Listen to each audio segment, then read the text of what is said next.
मैं काल हूँ, वह शक्ति जो समय को भी परीक्षा देती है। मैं वह ऊर्जा हूँ जिसके सामने अधर्म की हर दीवार राख हो जाती है। मेरे बच्चे, आज मैं तेरी आत्मा के पास आई हूँ, क्योंकि तू सत्य का पुत्र है। तूने किसी पर भरोसा किया, उसे अपने जीवन में स्थान दिया, उसकी सांसें अपने हृदय के पास रख दीं, और वही आज भय से भरकर काँप रहा है। क्यों?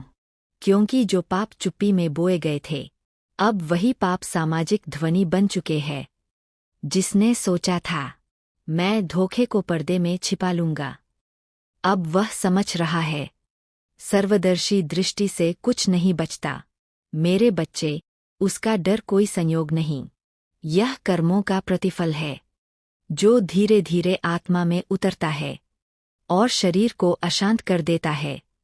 जिस इंसान ने तुझे छल में रखा, तेरी भावनाओं से खेला, तेरी सत्यनिष्ठा को कमजोरी समझा, आज उसी का साहस टूट चुका है।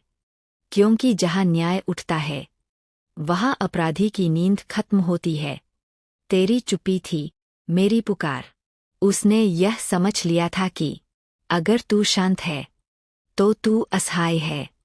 पर उसे कहा पता, तेरी मौन प्रार्थना मेरे दरबार तक पहुंच चुकी थी। जब तूने दुख से आंखें बंद की थीं, जब तेरे दिल में प्रश्न उठे थे, जब तूने धीरे धीरे सांसें ली थीं, उसी दिन मैंने समय को मोड़ने का आदेश दिया था। मैं देरी करती हूँ, पर अन्याय को कभी क्षमा नहीं करती। अब वह अकेला है, वह अपने विचारों में घिरा हुआ है, वह लोगों की नज़रों से डरता है, वह सुनता है फुसफुसाहटे, शक, आरोप, प्रश्न। वह समझ रहा है कि उसका समर्थन वृत्त सिकुड़ रहा है, लोग दूरी बना रहे हैं, विश्वास कम हो रहा है, किरदार धुंधला हो रहा है, और वह बाहर साधारण दिखने का नाटक, भीतर से ढहा हुआ दीपक। झूठ का पहला पतन, मन का टूटना। जब झूठ आत्मा पर भार बनता है, तो रातें काटने लगती है। कभी अनचाहे सपने, कभी सीने पर बोझ, कभी बेवजह डर, कभी कदम रखने में कंपन। ये सब उस आत्मा के संकेत है, जो अपने ही दोष में कैद हो चुकी है। वह अब यह जान चुका है कि किसी और को दोष देकर कर्मों का पहाड़ नहीं गिरता।